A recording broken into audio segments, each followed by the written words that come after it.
All right, well, welcome everybody. Today is my pleasure to welcome Lazerbeak to FRCC to have a discussion and do a little presentation, just talk about music and stuff. So I'm going to read his bio here, if you guys haven't heard. Aaron Aaron Mader, known professionally as Lazerbeak, is a Minneapolis-based artist and producer. Over the past decade, he has collaborated with everyone from ringing pop queen Lizzo, produced her first debut album, Doja Cat, Dessa, bluegrass heavyweights Trampled by Turtles, and the Grammy-winning Minnesota Orchestra, all while continuing to build and create a lifelong comrades from his own Doomtree Artist Collective and notching production credits on everything from Lin-Manuel Miranda's Hamilton mixtape to the dark electropop of Banks' critically acclaimed 3 album. Aside from being a founder member of the Doomtree Collective, he is also the CEO and general manager of Doomtree Records, handling the day-to-day operations, management, and inner workings of the crew and label. In addition to original production and songwriting, Beak also works musically behind the scenes on commercials, movie trailers, films, TV shows, and remixes. Boom. So, everybody give a warm Wolf welcome to yeah, Lazerbeak. Wolf welcome. I'm staying over at the CSU campus, so that's Rams. Ooh. And we don't like that. We're wolves here? We're wolves, yeah, right, all day wolves. long. Okay, good to know. Good to know. Thank y'all for having me. I've been in Fort Collins for a couple days, hanging out at Music District over there, and just kind of getting to understand some of that that membership and all that kind of stuff. And so yeah, it's been really cool to get out of Minnesota, where it's already got an inch of snow, I heard today. So. Oh man, it's coming. Yeah, you guys have real winters up there, like the gray snow that sticks around Hibernation. for like 2 months. Yeah, for sure. Yeah, that's we're about to real get stuff. into it. That's where we make all our music, and then the summer is when like all the shows happen. Yep. Everyone just hides out. So yeah, thank you very much for coming and for taking some time to chop it up. Yeah. So maybe we just start things from the beginning. Yeah. Maybe just take us through like how did you get into music and producing music, and kind of how did you practice your craft, and just maybe turn you loose on that direction. Totally. I'll get going and you can rein me back in. Yeah, totally. But I'll try to give you the kind of abridged version. I'm 42 now. I've probably been making music and playing with artists since I was 13, so it's coming up on like a long ass time.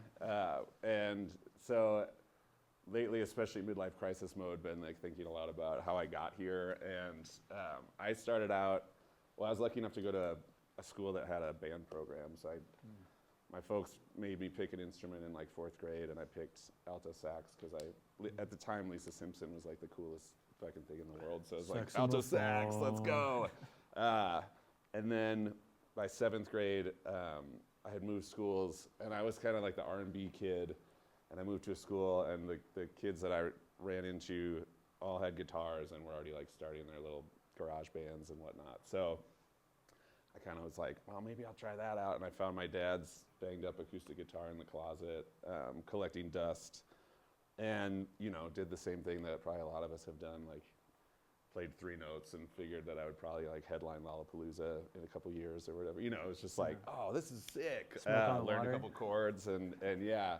And then just kind of like mobbed up with these 7th graders, and by summer going into 8th grade, we had started a band, and then it was like birthday parties and basement shows and school dances, and by the time we got to high school, we had started booking our own shows. I'm from Minneapolis. I've kind of been there my whole life. So again, a town that isn't surrounded by a whole lot. Chicago's the closest big city, and it's like a 7 or 8 hour drive. So it's a really tight-knit kind of DIY musical community up there. And I just started there was like one all-ages venue, and I remember going to all the record stores in 9th, 10th grade and consigning our demo tapes, getting to know the clerks behind the record stores. And then I went to the all-ages club every single day to see whatever show, and eventually wrote them a handwritten letter that was like, thank you so much, blah, blah, blah. And also, here's my band's 7-inch. And then I saw that letter up on the refrigerator when I went the next time. And so then I had like, then I made my move. And then, then we got then they're like, sure, we'll give you like a Monday night and just see what you can do. But then we brought out like 100 of our friends from high school. And they were like, oh, okay, well, these kids can actually like bring some people in the door. And then they had to start opening up for bigger bands. And we slowly just chipped away, cut our teeth, like opening up for people, playing for free, and started to then build outside in small towns throughout Minnesota. Then all of a sudden, we're going down to Iowa. We're going, not like the sexiest of locations, but we're playing wherever we can. We're meeting bands in other cities, starting to do show trades. We're still like self-releasing our albums, but we ended up getting early on with Pitchfork, and I'm old, so Pitchfork was a big deal, but it's probably not anymore. But we got Best New Music, which was a big deal at the time, and so that then led to like label interest. At this point, I was borrowing my mom's minivan, God bless her, Rosemary, and we were just hitting the road, and we were booking, self-booked tours out east, kind of touring the country, losing money, sleeping on floors, and signed to a label in New York. Had a good run, touring quite a bit, put out a couple records. I really thought at that point, like, this is it. I'm gonna just be like a rocker and we're gonna do this band thing. And we just kind of plateaued. And then life stuff happened in our 20s. One of the guys was like, actually, I need to go like find a career. And then one guy had a kid and blah, blah, blah, kind of fizzled out. But while that was all happening, I always loved rap music. And so out of high school, I fell in with a bunch of kids from high school that were either rappers or trying to be rappers or trying to be producers, just trying to figure out how to make hip hop music. And that's how we started this crew called Doomtree, which is essentially like, well, I think at the beginning it was like 15 people, but it got whittled down real fast to 7. It was like 5 rappers, 2 producers. And similarly, so that's happening at the same time as the rock band, like you just do it. It's like DIY shit, and nobody knows how to do anything, so you have to just like ask questions of other artists in the community. You have to really like be curious, and what I love about our scene is that there are no like genre boundaries, because it is so tight-knit that like, you might be the rap kid, but like the metal band has the PA, or the bluegrass guys know how to get into a studio, and so everyone just becomes friends, and then you end up collaborating, doing really weird music with people that you wouldn't expect to do music with. So that's kind of like, we're bred from that. So our hip hop crew was not like, at least at the time, standard rap music that you'd see on like MTV or BET. We were weird. We didn't really know, a lot of them were skateboarders. We didn't really know how to make music yet, so we were just stumbling through that. But it started to connect. We kind of crewed up. We were all solo artists, but we realized that like, well, if we all played a show together, 1, we have enough for like a 45-minute set between the 5 rappers, and 2, if each of the 7 of us brings out like 10 people, like the guy, the booker might have us back. And so it's kind of this strength in numbers mentality. And I would have given it like 18 months tops. It was like, there's no way we're gonna be able to keep this together. And now, it's 20-some years later, and we started our own record label, which is as easy as just saying you have a record label. And maybe you get an LLC at some point, but like, it wasn't like any of us had any training in this. I've never gone to music business school or any sort of, I actually didn't go to college at all, so you guys are winning that round. But, it's really just like, you want to do something, and you just have to figure out a way to do it, because there was no one that was going to do it for us. So we wanted to put out records. We started a label. We figured out how to this was the era of CDs still, but the glory days. Genius. MySpace. Oh, baby, yeah. I mean, with the first band, MySpace was the only thing we had ever gotten on. We'd never made a music video, because back then it was like, there weren't iPhone, whatever. I'm going to be like the old guy in the room for a while here. But like, the only way to get anyone to pay attention to you is to literally just go and play in front of their face. And so that's how we did it. Then with the rap crew, similarly, we took a more DIY, like at the time, what mostly like punk bands and rock bands were doing was just like get in the van, and play all the little shows you can. And we just slowly built and built from that. And it's been the slowest, it's like the turtle pace or whatever. Like, we've never had a boop, now we're here. It's just been like chipping away for 20 years. Now that we're in our 40s, there's been a decline in that because whatever, we're old now. But like, now we started a label, now we're putting out CDs, now we're opening up for other artists, now we're getting on tours with other artists. Then one of our artists got signed to a bigger label, and now he's going out with, a bigger artist. Like POS is one of our rappers, but I'm assuming you're maybe familiar with Atmosphere, or have you heard of Atmosphere? Maybe not. But they were like top of the indie hip hop realm. So now POS is touring with Atmosphere, and all of a sudden people are learning about POS, and on stage every night he's saying Doomtree this, Doomtree that, and now they're like checking for Doomtree, and now social media is starting to come into play, and iTunes is coming into play. So all of a sudden we have, and just the internet in general, like it's easier to reach people all over the world, and that is how we really started to feel it, grow exponentially. Was like the combination of like kind of taking over our city, because there's just so many of us fuckers that like you couldn't not see us out there, and then with people being able to check in from all over the place, iTunes was amazing. It kept us afloat for a little while just because people were spending $10 on a thing that cost us nothing to make. Because that was back when you would just download from iTunes. You didn't necessarily stream everything. Exactly. There was no Spotify. It was just like you either used like LimeWire and stole everything, which even at that time was still like a cool discovery tool. I know that gets overused all the time now. I really resent that term. But at the time it really was. It was like, oh, people are actually finding out about us, and then they would actually pay the $9.99 for the album.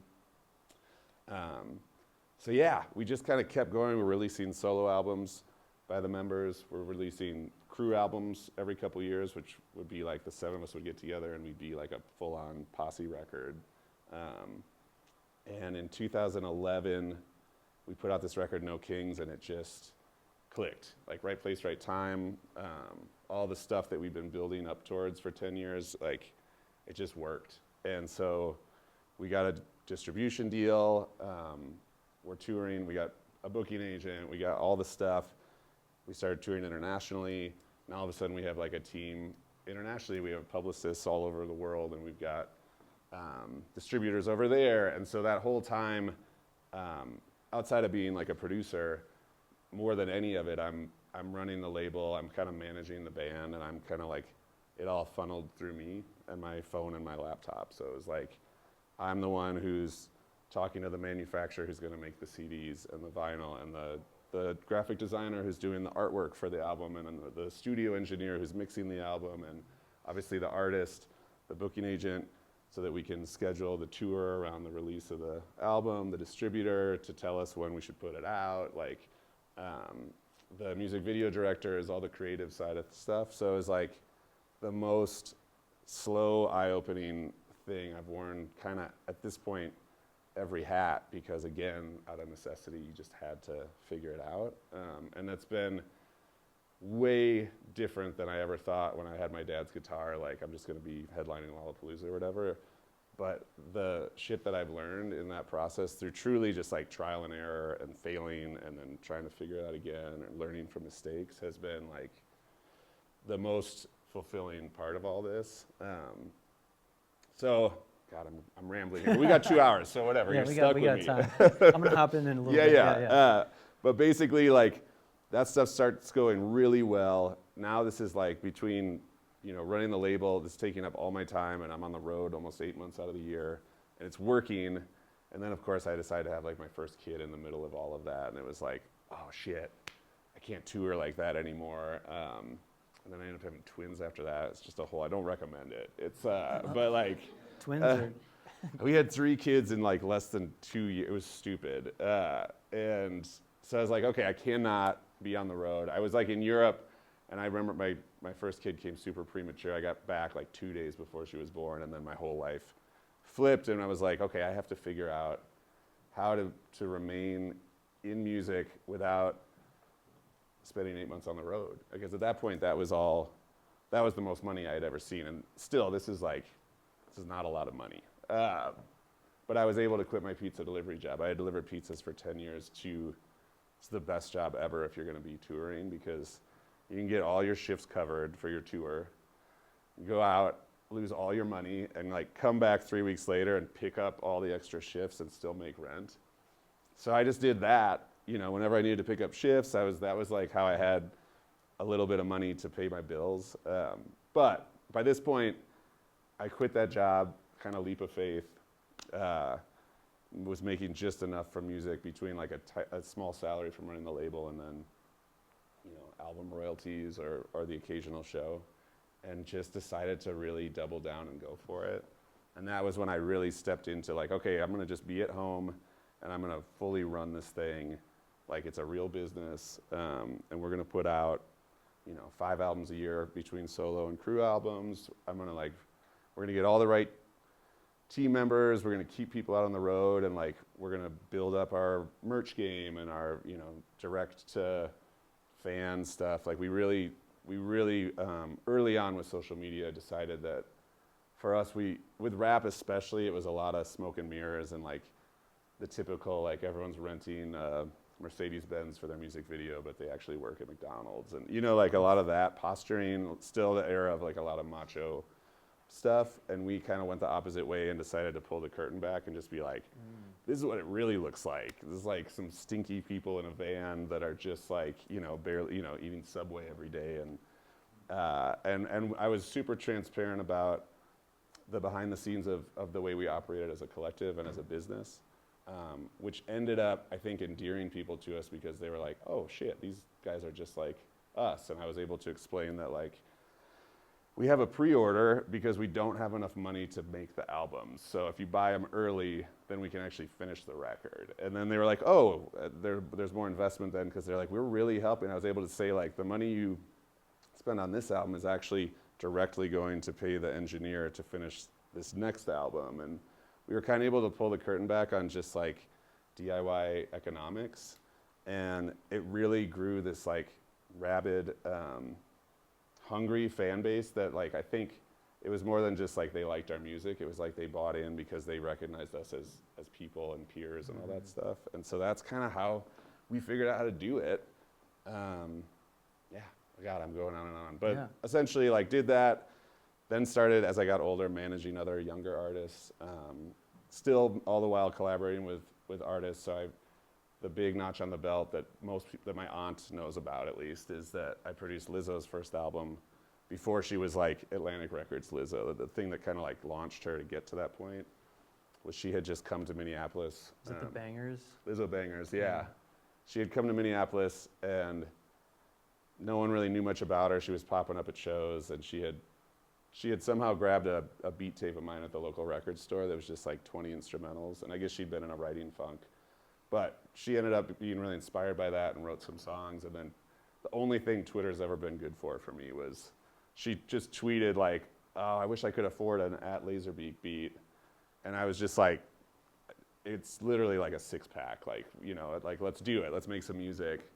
And 3 days later, she took the city bus to like the bedroom studio and we cut like half the record there. And so like that, getting to do weird shit like that, which led me into working in sync, which was like, some of those songs got, again, right place, right time. The music was just the right vibe, but like those songs got in a Google ad and some movie trailers and stuff where I was like, oh, I can put a down payment on my house now, and like just kind of got me to the next level. It was really nice for like a year, and then that money goes away really fast. But so I've been able to now work in those mediums and make music, custom music for ads or for like, I'm from Minnesota and we love our Timberwolves up there. So like I got to make a custom song for the basketball team that they would like come out to, and work with all sorts of different artists. And yeah, got into managing, and now I'm 42 and I'm still doing it. Nice.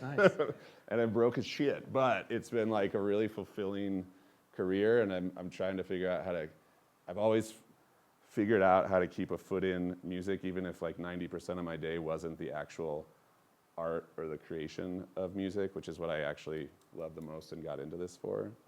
But I've found ways, I call it little money, lots of places. I've just found ways to like bring in enough little chunks of change to keep rooted in this.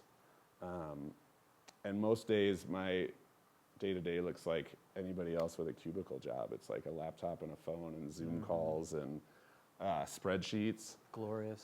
Yeah, yeah, super sexy. But there are the days like yesterday morning, I traveled with my little tiny MPC and my laptop, and I had 3 hours before some workshops we were doing.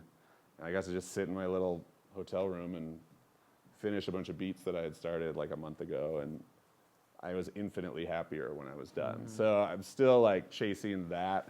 Everything else is just for chasing that feeling of creating Trying to something. sustain Creative music totally. practice. 1,000%. So anyways, yeah, I guess that's not the short version. That's the long version of. One of the things I want to drill into is because, most of these cats are kind of like early on. Yeah. Where you were, doing basement shows, and I'm kind Yeah. of from the same thing, like Midwest, like ska punk bands in the Yes, 90s 1,000%. and skateboarding and like all that stuff. Yeah. Opening for like regional touring bands Yep. at the local dive bars and stuff. But back then, like, there wasn't social media, there wasn't the internet, and you had to be part of this community by like physically going to the shows. Yeah. Nowadays we have like virtual communities and all the socials and stuff. Yeah. So like, I kind of want to bring you guys into the conversation with this. Is like how important is a balance of actual tactile, real, like showing up to the shows and meeting people Totally. at the venues, and also networking and being like really active on social media. Like, what does that look like for you guys, and how can how can that sort of like bridge help you kind of like find the same pathways? Yeah. How does it feel? Yeah. And this is just to be very clear, like we don't need to have a separate Q&A time or anything. Yeah, like no. if anything that's relevant or you're You struggling have questions, with, or you like have throw your hands up. questions. It's like a classroom. Yeah, for sure. So, like, the band that I'm currently in, some, like, larger bands have started to reach out to us, and I'm just wondering how we can try and keep that momentum going, because, like, some of these touring bands are asking us to open for them now, and, like, we're trying to play one show a month, and we're getting booked at, like, the coast and stuff. Yeah. But I just want to know, like, once that show happens, how do we maintain that? Because after our last show, we got like some new listeners, and then after that, it kind of dipped down. Sure. So, like, Sure. Totally. So I'm going to repeat questions just because it's being filmed, so you have it for the audio, right? So the question is kind of like how to keep momentum going as you're slowly starting to see success on a local level and opening up for bigger acts, playing bigger shows, but how do you keep that going as opposed to, you play a great show and then there's nothing and you start to see the dip. It's a never ending, like for me, it's just a game of leapfrog. I'm always trying to have like two things lined up. And so there's always the thing that's next that you're promoting, but you're already starting to have the thing that's gonna come after that. And then when that thing's there, there's a thing after that. So I think, opening up for bigger acts, I think you can start to play out more than once a month if it's the right opportunities, because oftentimes you're going to be winning over new fans, and they might not be familiar with you. But I agree, if you're playing headlining shows, I'd be really careful not to. You can burn yourselves out, but you can also burn out your draw or anyone that's supporting you. It's that fine line of when you're first getting started, you play any fucking show you possibly can, and then you slowly have to be more selective because inevitably people are going to get sick of seeing you around. So then you make your plays the more time in between them, but bigger shows. And then for me it was always like, because the coast is maybe what I was just talking to someone yesterday. Is it like 300 capacity maybe? Yeah. So it's like, okay, it's like first we're going to sell out the 75 cap coffee shop, and we're not going to really try for anything bigger till we sell that out. And then you sell that out. And all of a sudden, the booker at the 150 cap room, you can have a conversation and say, hey, we sold this out. We'd really love it if we could get a Thursday or Friday night. And then you put all your attention on that, and you just slowly kind of climb that ladder. And you use are the bigger acts reaching out to you? Are they like based in the Denver, Fort Collins area? Yeah.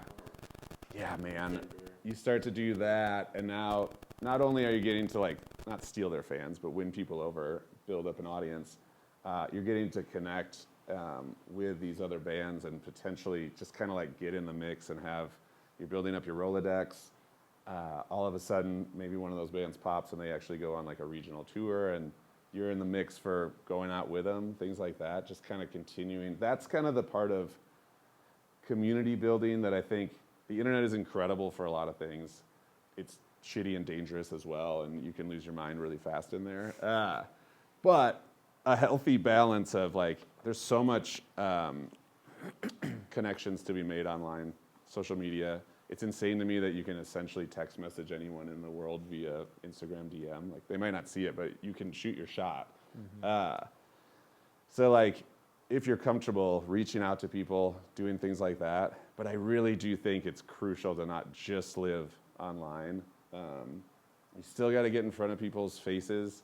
Performing is one of those ways to do it, but also just like being a part of a music community and going to see other acts or being in the same, you know, I know record stars are less relevant these days, but just like getting your face out there, shaking actual people's hands is really, I met with some members of the music district yesterday for one-on-ones, and they're more hip-hop based and struggling to figure out it doesn't sound like a huge hip-hop scene in Fort Collins, and so they're trying to find their people and connect with people that like that music, and they are younger and we're coming from a much more like, you know, we're just doing it on Instagram, and I was like, I think you got to go and like put some flyers in the stores, and you got to actually like get out there and meet people and get people out to these shows. So. How many people are in a band?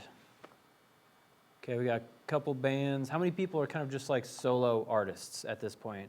Yeah. Okay, so the majority of the folks are kind of in that solo vein. And are we, as far as artists, like how many are making like production music?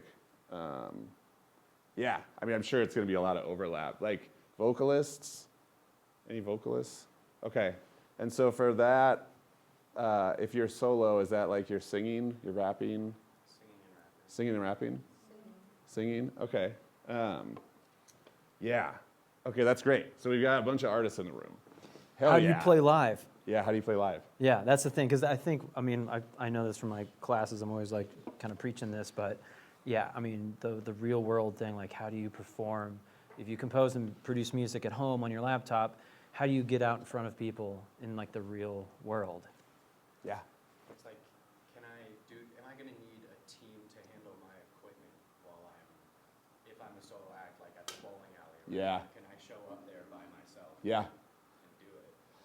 You can. You can do all of it. And you can start small with showing up by yourself. Like, it is not terrible if you show up with your laptop and an aux cord and you do your thing. Like, that works. Ultimately, it's probably not as exciting as having somebody else up there that you're vibing with, or Like a DJ kind of a thing. DJ or a musician or someone that's performing the beats live. Or you could go the route of like, a lot of people have like that little, like a little effects box or something. And so you're rapping, you're singing, but every once in a while you're over here turning some knobs and hitting some stuff so people know that you're actually like doing other things too. But yes, I really think don't ever let anything hinder you from performing. If you feel comfortable over tracks, singing and rapping, start there for sure. And all the while making connections if you feel like you want to have like a live band behind you or whatever. Yeah, I think that's it. I mean, I've been performing for 25 years, and I'm still trying to figure out right now for some of the solo music that I'm doing, which is like kind of instrumental and calmer. It's really fleshed out studio-wise, but how do I do this live? I cannot. I'm still like chopping samples and doing all sorts of layering, and there's like 35 tracks in every one of these songs, and yes, I can like trigger some sounds, but I'm starting to bring in, like I just went up to Duluth and had a session with a drummer he'll be up there, he'll be like, half the time it's just like seeing someone move. Doesn't really sometimes matter what necessarily they're doing. But when I would tour with the hip hop acts, we'd run the beats like the instrumentals, and then I would play like one-shot drums on top of it to not only beef up the sound, but also just the act of, and then I would just like bop around and throw my back out and like just go. And so just the act of, for the crowd, seeing someone, they're not quite sure what I'm doing, and granted, I'm just like playing on top of the thing, but I made the beat, so it's whatever. And that is exciting, you know, like movement is exciting.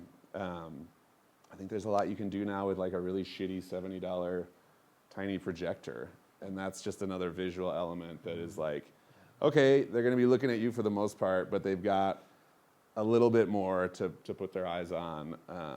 And you really can, I'm about to buy one. You go on Amazon and they're like, you can get one for as cheap as $45 and you just shine it at a wall or whatever. You can do it at the bowling alley. Yeah.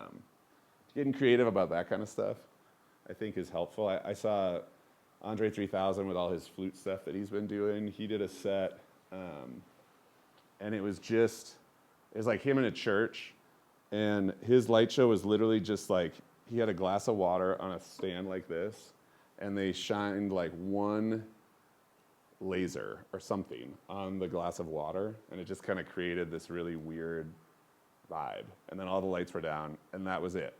But you're like, I mean, that sets up a vibe, right? So get creative with that kind of thing, I think is helpful too. And you can do that without spending a ton of money. Yeah, I've seen bands that have like all these little like old Edison bulb lamp shades around, you know, and Yeah. like the stage lights are dim and there's just like these glowing Edison bulb lamps everywhere. Or they bring like, you know, a cute little vintage table and like Yes. a light on it or something and sit on a chair. Like there's all kinds of cool like DIY sort of Totally. stage effects things you can do that's not like a bunch of fancy expensive lasers and When I was doing production sets where I just kind of had I'm running the tracks, I'm triggering samples, and I've got like a little effects box to do some wah-wahs on, whatever. I was considering going to like rummage sales and buying those old slide photo things or whatever, yeah. and just having random like 1970s family vacation You're like, photos. And just, yeah, like literally as the same time I'm doing this, like hitting that, you know, whatever. You can get really wild with it. But I do think that's a way to help spruce things up if you are like, I'm just one person and I don't know how I can be that entertaining for 40 minutes or whatever. yeah. Any other questions while we're kind Yeah. of on this topic? Yeah, any other live? How many solo artists have tried to perform live? Yeah. Okay, all right. Like, what did you do? Like, what was the setup? Maybe we can learn from it, or give you some feedback on it. Yeah. Mine was a while back though, back over a decade at this point, but when Hody's Half Note was open, Mm-hmm. and it was me and three of my homies, three of them, yeah, three. We just went up there to plug in our WAVs, the logs. Actually, they were MP3s. Yeah, hell yeah. The MP3s, just had our album go. I think we did a set for like 25 to 30 minutes or so. Yeah, And it turned out really well, super simple, and it was a lot of fun. yeah. We didn't really run into any issues other than one of our guys forgot his lyrics. And Sure, classic. someone else's lyrics, but, Yeah. but yeah, it was pretty legit. I would like to get back into it. It's been a long time, and those guys fell off, and I'm kind of just working on my own at this point. But Building it back up. yeah. Yeah, Cool. that's cool. What else? No, I was like when I was 16, I played my friend's birthday party, just like ran the SoundCloud track and Yeah. just rapped over. Then wrapped over it? Yeah. Yeah.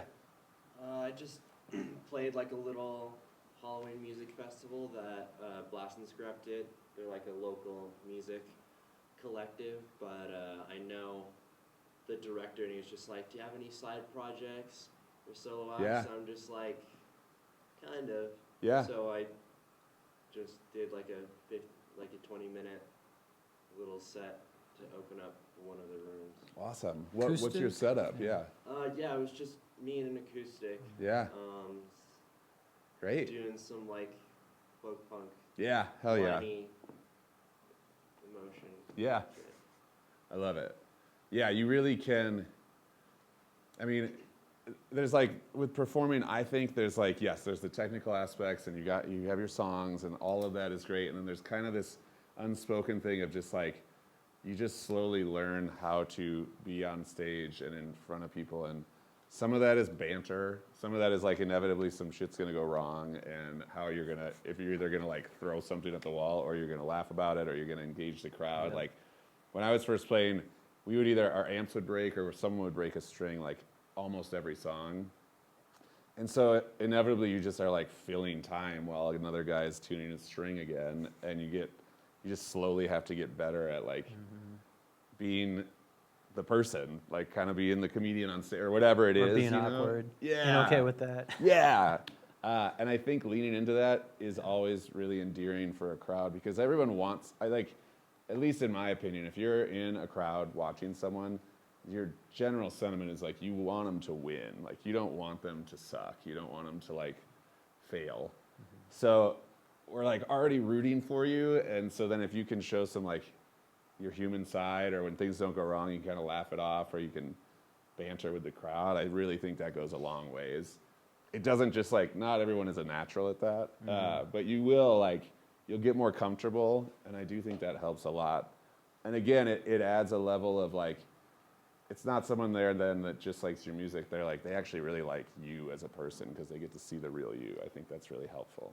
Yeah, yeah. Yeah. I recommend busking for anybody Yeah. who wants to get a feel for that. If you've got an acoustic, or if you've got a battery-powered system, take it somewhere Yeah. and play until they kick you out. Yeah, that's a great call. But always put a tip jar out, always. Oh, for sure. You will make money. There's no reason to not have money if you have music skills. Yeah, I love that. You can busk. And I think now half the time I see people with the printed out Venmo handle or whatever too, right? It's Oh, yeah, like, you gotta have that. like we don't have that excuse like, oh man, I don't have any cash on me or whatever. It's like, no, there's a Venmo right here. You know you got a phone on you. Yeah, 1,000%. If you want to cut your teeth, or just like, sometimes we all just need that little like, okay, just jump in the fire. That is for sure a way to do it, because you will inevitably you'll have to talk with people, you'll have to interact with people, and I think you'll be surprised at who. You find out what works. Yeah, exactly. Like this song, like I was Yeah. passionate and everything, and it just everybody just. Yeah. Yeah, exactly. You'll learn really fast. Yeah. So you said you work with the MPC workflow a bit. Yeah. So I've got an Akai, the key. Oh MPC yeah. myself. Yeah. Awesome. And looping has always been kind of what I've gravitated towards. Yeah. More improvisational. I know. I'm trying to think of how to ask this question. I guess do you have any experience with sort of improvisational live stuff, and two, do you have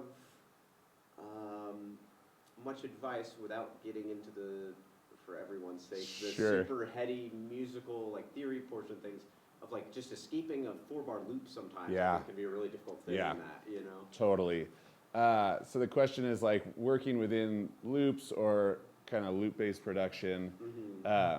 Is there a way to break out of that? Because it can be really confining. You're like, Yeah. okay, it's just this thing, and it does this over and over again. So I guess and the first question was, do I have much experience with kind of like live experimental production work? I don't have a ton. Outside of like in high school, my girlfriend's dad worked at a pawn shop, and he got me a Juno 60, which is like a fucking awesome synthesizer. And so I would do some of that at like house shows, but not really. Most of my stuff is very much like sequence-based production, and it's sound collage. So it's like there'll be 30 tracks. Back in the day when I was, we were just chopping up vinyl. The MPC that I started out with was just an empty shell, and it had 8 seconds of sampling time. And so whatever you're going to get in that, and it had a floppy drive, but whatever you're going to get in that song, you had to sample off of a vinyl record. So that goes to like, you'd have to find an open hi-hat and put it on and record stop, and then trim it so you'd lose some of the recording time. But now you just use like half a second. You're like, shit, I have 7.5 seconds left. And then you do that for the snare, and God forbid you want 2 snares, and you do it for the kick, and then like, 1 bass note, so that you could then, there were all these tricks to conserve your time, because if I sampled an entire 2-bar bass line, that's probably over 8 seconds. But if I sampled 1 note of it, and then there's the 16 levels, and you can kind of play that note like a keyboard, then you still just have that 1 second, and you can do whatever you want. So there are all these I'm really glad I started out that way. Now I'm very happy that there's like unlimited sample time and you know, limitless stuff. But starting out that way forced me to work with what I had and get really creative. And it also made me, I've always been a maximalist and everything in the kitchen sink. It forced me to like, well, I like that, but it's not cool enough to stay. Like it's only the best stuff, and it's really like working within those confinements. So I don't know. I think that is, for me, sometimes it's helpful because nowadays everything is so limitless. I can get really frustrated because I just don't even know where to start unless I have a really clear path of what I'm going for. So sometimes I will go back to that, like, okay, I'm going to make a track and it's going to only have a song. It's only going to have 4 elements. I have to work with 4 elements, and what are they going to be? And kind of give myself some guardrails has been helpful. And then to your question about looping, so one thing I started out doing early on that not a lot of my peers were doing was there was a lot of just like, in hip hop especially, it might just be 2-bar loops. It might be a 1-bar loop, and it just goes and goes, and it's the same thing for 4 minutes, and you would just hope to God the rapper was good enough that they could carry it. But it was not interesting. It was awesome for 15 seconds, and then it was boring as hell. So I always started out making my sequences 8 bars long, which inevitably forced oftentimes for like, maybe there is a 2-bar loop or a 1-bar loop, but now with this 8 bars, the chords will change underneath that loop. And so as long as the loop is longer, the ear is happier every time it goes back to the beginning. It's less bored because it's just been taken on a little mini journey and you go back. And so I've always worked with 8-bar sequences. That's one way to like stretch it out so that even if it is looping, there's enough change ups, or you can do some dropouts or things like that.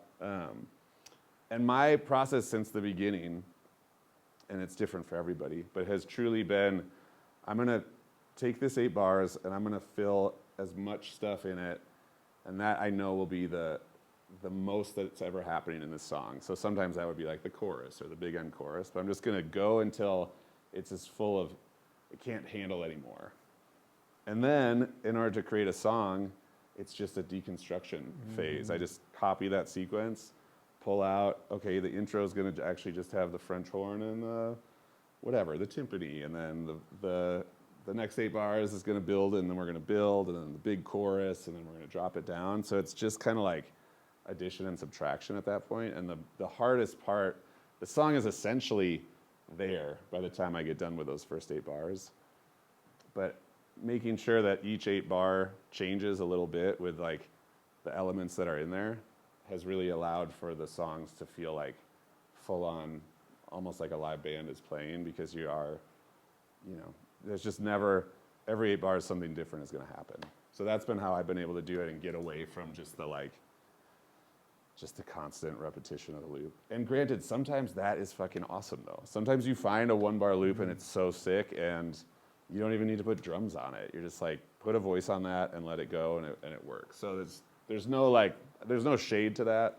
But yeah, if you are feeling kind of like, I don't know how to build from here, I think that helps a lot. Cool. Yeah. Anything else, you guys? Any other live stuff? We can go all over the place here. Have you ever messed with Ableton Live? So Live I am going to stuff? be, I know we're here in like the production class. I'm like, I'd ask. I am like the most stubborn. I suck at technology. I literally, my friend showed me how to use this MPC for 3 hours when I was 19. Took me to a record store, showed me how to sample, and I've kind of used the same tools since then. The MPC has now gone digital, so it's got MIDI and it has its own DAW. But that was only like 8 years ago, and I used to break these things all the time on tour because I would hit them so hard, and they really are like a mechanical box. It's not like there's actually nothing in there. But now it really is just like a piece of plastic with a MIDI cord. But I had never even really used plugins until I got the digital version. So I am very much like, the only thing I know about Pro Tools is how to like export my tracks into it and then maybe put a fade on the end of it and then like hand my session to a mix engineer. That was one thing I just knew early on that like I was not going to focus on, because I was really focused on the music side of things. And I think there is something about learning playing to your strengths and not having to do everything unless you really want to. Now, if I was younger, I should have learned Ableton. Like the people that I know that use that, or even Logic is incredible what you can do with that stuff. But I've never been the technical guy. I've never been the gearhead. I just kind of have my own way of doing stuff. And the beauty of sampling, and granted nowadays I don't sample old records because you'd have to clear those sounds. Like we were never actually clearing the stuff we were sampling. It was all very just DIY. And then we got big enough and our lawyer was like, okay, cut that shit out immediately or we're gonna be in big trouble. And I remember I felt like telling a piano player that like, okay, just go write a song on bass clarinet now or something. Because they were like, well, you'll just have to do it on a MIDI keyboard. It'll be fine. It's like, I sat down at a MIDI keyboard and I like cried. It's like, this is not my process. And thank God for sample packs and found sounds and things like that. Obviously the dawn of Splice and things like that. That was like one of the happiest days of my life when I realized that I could go back to my old process, but it was royalty free. And I now do that. I mean, like the new solo album I'm making is like entirely made out of sounds from Splice, but I'm doing the same way I used to go to like a dollar bin record store. I'd pull 20 random records. I'd go home and I would just drop the needle. And anytime I heard a cool sound, this is once I had more than 8 seconds, I would sample it into the pads. And there's like 64 pads essentially that you can use. And then this is the sound collage for me. When I was done with that, God, it used to take me so long to make beats because that would take like 4 hours or whatever. And now it's like, now I have all these sounds and then I would just start playing them, seeing which ones fit. Okay, and then I would slowly find like, okay, that's gonna be the key. Now I'll try to tune down things or tune up things or stretch them out and then I get my tempo and then I would just be like, it's just this weird magical, like you don't know what you're gonna get. And at the end of the day, there's probably like, there could have been 30 different songs, snippets of 30 different songs that ended up on this one beat. And it's only because I happened to grab those records. So it's really like mysterious. It almost feels like it's making itself sometimes. And that process I fell in love with because it's kind of magic every time. Even when it sucks, it's kind of magic. And now I do that with Splice. So I'm just like, I'm digitally digging in the crates and I'll just go through any pack and just download whatever sounds cool without any. So now I've built up a library of like 40,000 just sounds, curated sounds that I think rule.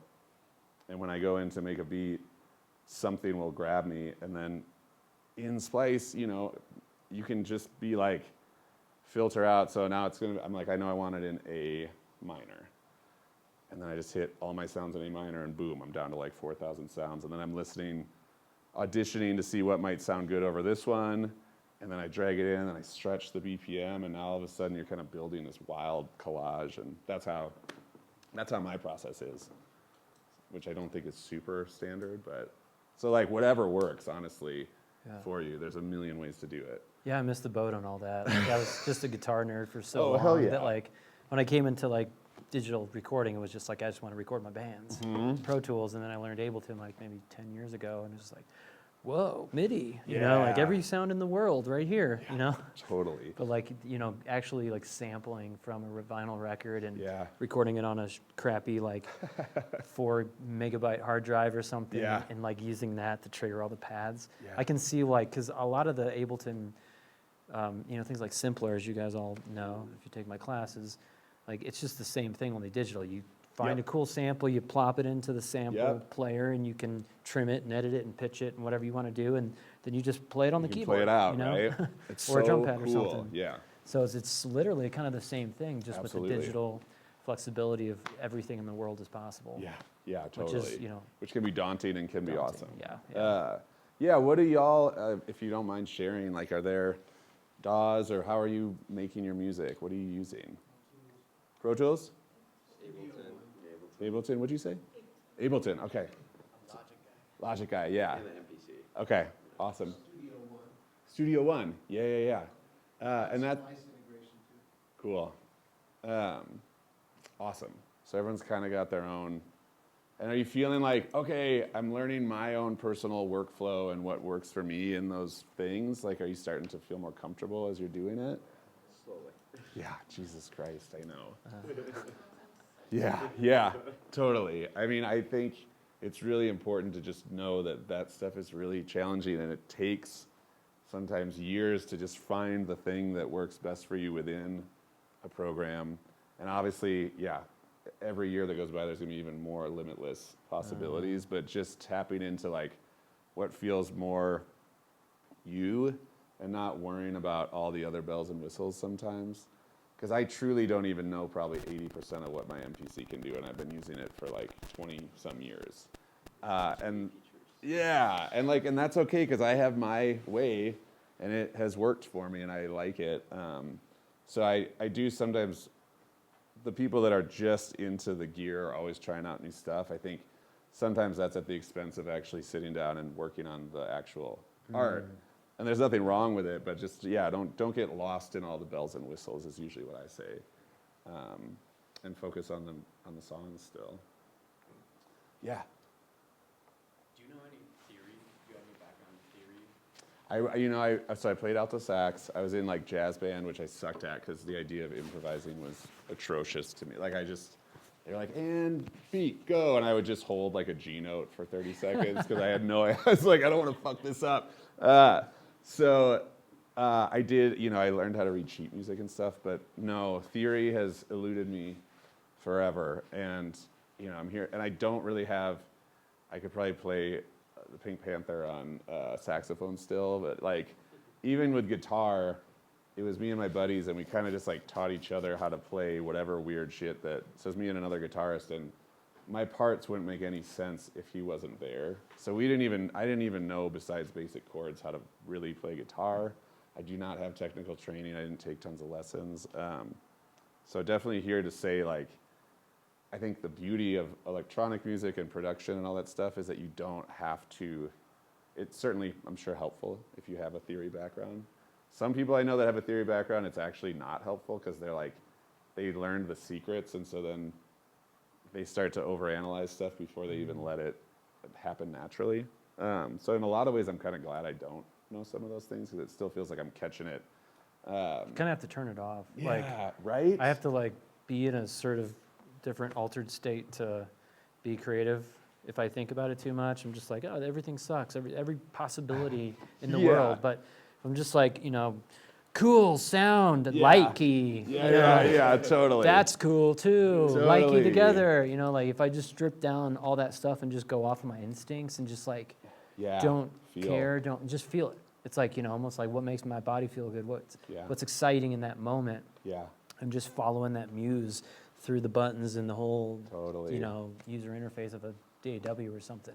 I used to, I knew basic chords on a piano, but it would take me, if it was 3 notes or 4 notes, I'd be the guy that's like, it would take me 7 seconds to but I had back in, this is like early 2000s, so it's like Neptunes, and everyone had a Triton keyboard. So I had a keyboard, and I could sample it into the MPC still. So I would take those 7 seconds to whatever, and then I would record that chord onto a pad. And then I would record the 6 chords or whatever, and now I had them on 6 pads, and then I could play it. So I was still utilizing the sampler beat maker process, but actually getting into some live music, even though I would never be able to play that on stage. And that was also a cool thing. It's like, oh yeah, you really don't have to know all this stuff. And yet, it's amazing, and I don't know how many of you have taken theory classes. Do you have theory classes here? We do, actually. If you're doing, most of you guys probably have to take theory. Is everyone? Yeah? Yeah. Cool. I mean, I think it's incredible to have a basic knowledge of that. I'm not shitting on theory by any means. Practical, Yeah. usable knowledge. Yeah, but yeah, I've seen people go into the deep end on it and kind of, you go too far down the rabbit hole. I've had people that know theory and it's a helpful language for us to communicate something, and then I've had some people I tried to talk to with theory, and they're like, this is the way that you should do it, and it has to be, and it's like, there's no should. There's exactly. And honestly, sometimes wrong notes sound tight. It's just and there's no reason behind it. Yeah. I've heard the only reason to have Ooh, I like that. Yeah. Hell It's like yeah. learn the rules and then learn to break them. Yeah.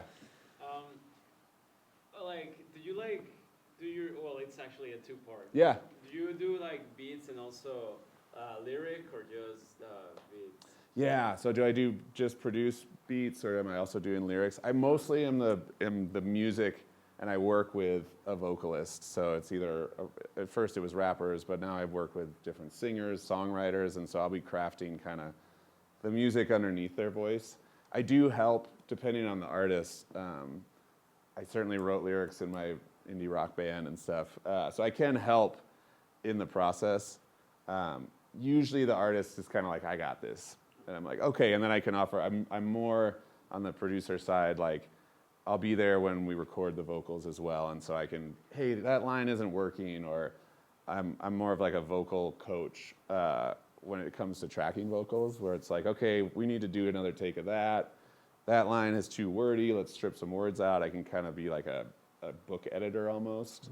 But generally I'm working with someone who's doing the lyrics. I was just out in LA for a week of session work, which is the first time I've done something like this where it was like, I think I was there for 4 days, and I had 3 sessions a day with different artists who I had never met. And so you just kind of get like thrown into a studio, and you have 3 hours, and the idea is like, just make something. And with those sessions, a lot of times there'd be me as doing the music, the artist who's gonna ultimately be singing the song, but then there'd be a top liner is what they're called, but that's kind of like the person behind the scenes that actually writes the lyrics and the melody. And then you kind of make the song with the top liner, and then this artist sings the actual voice at the end. So that was a really interesting process because I've never, on an indie level, I've just never really been involved in that. It's like the artist does the lyrics and does the singing. And it was confusing at first. It was like, what do you actually do then? But that is part Like of the artist or the top artist. The top liner, I'm like, oh yeah, You do you're like everything. writing the song. We're writing the song together. Like, Yeah. who's this person? That's the actual artist that we're going to hand this thing over to. So it's confusing. I mean, it's cool. I get it.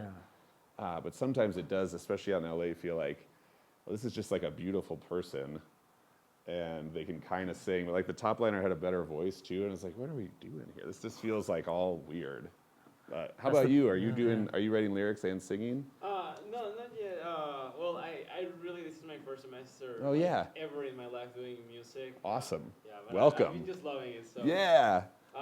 Also, the second part is also, what do you personally do like for inspiration? Because some people read books or watch Yes. movies or go on a walk. Or what Yeah. do you do personally? So what do I do for inspiration? To get inspired to make music, or just to get inspiration to Yeah, I guess be it's creative? More like two parts. One, like what do you do, and how does inspiration find you more? Yeah. Often, Yes, great question. I've rarely been inspired by music to make more music. In the beginning, it was like I was truly me and the producers in the Doomtree crew I was most inspired by them, and they were inspired by me because we were learning how to make music together at the same time. So it was like, and a lot of it was by accident, or you'd make a mistake, but it would sound cool, and so it was just this really insular, like, wow, we're like figuring this out together. But as far as music goes, it wasn't like I'd hear a Jay-Z song and be like, God, I gotta go make a song like Jay-Z. For me, it's always been films for the most part. Like, I really like weird ass, like international, like long, slow cinema, like just vibey. Like I will watch, like The Pandemic was not good for me. I watched like 8-hour-long Hungarian black and white movies and stuff like that. And I would I know that sounds like the worst thing ever. My girlfriend thinks that's the worst thing ever too, but like, that would just like hit me. And I would just be like, wow. It would remind me how big the world is, and it would get my mind it would chill me out, it would slow me down. So certain movies I've felt really inspired by. Books as well, like I read a lot of short stories because I just don't have the time to read a whole novel, but I can basically read a whole story in one sitting, and that just gets my mind in a different place. And I think just appreciating art in general, regardless of the medium, makes me want to create. I've realized that like I've always been pretty pretty prolific, and I can make stuff pretty fast, and I can churn stuff out. And then when I had kids, I had to get even faster at it because I had, I got to put the headphones on. I have an hour and a half before someone's going to wake up or whatever. But I have learned as I've gotten older that I do really need to kind of cultivate a little bit more time and space to just get inspired. I can't just like tap into it. So I do think, for me, that's like almost in the same way I tell my kids, like, you got to put the screens away an hour before bed. It's like, I got to like get away from screens, and I got to, whether that's just like listening to a record or, I mean, I'm old. I'm like doing puzzles now and shit. Like, I'm really getting into puzzles. But like, just anything that can slow me down, kind of take me out of the constant buzzing of this thing, is helpful for me to like get into that space. And then I find that I can really, I'm more quick to make something when I sit down instead of all the chatter that's going on up here. How about everybody else? I mean, everyone's different, but I'm always so fascinated by what inspires people to create art. Does anyone want to share if they have a thing that they go to for that? Yeah. I read poetry that helps me write lyrics. Cool. You read other people's poetry, like just poetry books and stuff?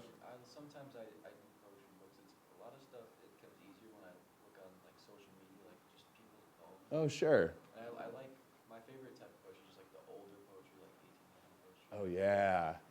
Yeah, a total vibe. Use it for lyrics and stuff. Cool. So that would, I mean, that's almost like me sampling old records and shit. You're like getting inspiration from that and flipping it and making it your own. That's really cool. Who else? Yeah. Just driving around. Yeah. Like driving around, like listening to music. Yes. I'll just come up with like little ideas in my mind of like lyrics or other things. Like I have 15 videos of myself just like singing in my car of like little random ideas of like. Yeah. Do you then like kind of record it so you can go back and? Sorta, Yeah. Oh my God, amazing. I used to, similarly, like most rappers I would work with back in the day they'd get my beats and they would just drive around for hours and work on it. Yeah, what were you gonna say? I probably look like a crazy person to other people in traffic doing something like that. Yeah. I listening to like R&B or jazz or stuff, I'm like, or really any song, I'm coming up with new harmonies and like Yes. screaming, vocalizing, Yeah, like a so you're like buffoon on top of jamming, stuff. you're jamming Yeah. with the song. Yeah, totally. I love it. I know, I mean, we all look like absolute freaks when we're doing our thing, it's like, anybody else? Yeah. So, I mean, my process has been different. I find inspiration all over the place, like movies, music, other people, artists for sure. Yeah. Over the years, my best way, I always have a notepad, like my notes in iPhones. Yeah. And I just jot down whether it was a line or whether it was like a stanza or two, and just kind of, I have like so many different notes. It's like your vault, kind I of. have a vault of like stanzas, and I have like another Yes. one for just one-liners, but could be like a hook at some point. Yep. But yeah, it's just been compiling a bunch of different stuff over the years. And that way you can always, if you're like, God, where do I start? You're like, okay, that. There's kind of like a well-known daily practice where it's like, I can't remember how much, if you're a lyrical writer or poems or whatever, that you're supposed to write like 40 lines a day. And you don't even worry about it. And then at the end of the month, you go back and like, you'd be surprised what like one line might, give you an idea for an entire song now. Or you're looking back on it with fresh eyes. And I just think that's such a cool idea that you just jot some stuff down and you don't have to feel the pressure of like, oh, now I have to fill 3 minutes. I have a notes thing constantly. I use Google Docs for like any project that I'm working on. And so I can always pop in there. And even Google Docs works when you don't have internet, but I can pop in there and just put ideas down. Not even necessarily for lyrics, but like an artwork idea or just like a random high-ass thought when I wake up in the middle of the night. Like my phone's right there, I pop it in there and I can always go back to it. Yeah. Local shows. Yeah. The big ones. Like, there have been a lot of times where I'll go to a show here, I'm just like, I need to play something like that. Yeah. Bands that have, like, especially the metal ones, Yeah. as of late, has just been like, wow, they really know how to put on They a just show. get you. And, like, Yeah, you feel it. I mean, that was the hardest thing with COVID, with when everything went to live stream and everyone was like, well, it could be, we can still do shows. We'll just like do them in our bedrooms with a live stream. And it's like, no, this is like half the shit is just like feeling the music in the room and seeing people and, you know, bumping shoulders with people. And that is impossible to recreate on a screen. And so early on, especially when I was in a band, that would do it for me too. It wasn't that like I would have to go and make an exact song like that, but just being like, wow, just like the awesomeness of live Energy. music. Yeah. That's a great one. Yeah. I tend to write therapeutically, like, stuff happens in life and I Yep. sort out a bunch of emotions or whatever, and it's a lot better to put it into words and. Yeah, then stuff it down. But for a long time, what I've done is just put on a recorder and just improvise melodies and just let it go for a while. Just Awesome. play or sing or whistle or whatever. Yeah, And I always get something. I love that. You gotta put it back on and listen to a whole bunch of it over there. Every once in a Yeah. while you hear a whole- You're like, that's the changes snippet. you wouldn't have- It's just not diatonic or doesn't make any sense, but it sounds great. Totally. Yeah, that is one, to talk back about this LA session, like, we're in the room, there's me and this other producer, and there's two top liners, and then there's the artist. And we finally get the beat going, and then we did, because there were two top liners, we just let it run, and they'd each go in the booth for like 5 minutes at a time, and they would just riff. And there was like, obviously they're not using real words, but same thing. We'd go back and listen, and we'd be like, oh, that 4 bars, that's a pre-chorus. That's the melody, and then we'd comp it together, and that was how we built the entire song, Whoa. by bringing those chunks and realizing like, oh, that melody feels good there, and then we wrote the lyrics to the vocal melodies, and then the song still came together. So yeah, I love that idea, because yeah, you're always gonna get something out of it. It's like editing the improv. You just kind of Yeah. like go loose for 5 minutes, and then you Totally. go back and you mine the gold, like that moment. Exactly. Oh, that cut, paste. Ableton I have a friend who does that on the production side, and he will just he's got a cool studio spot, and he'll just have live musicians come in and let them go.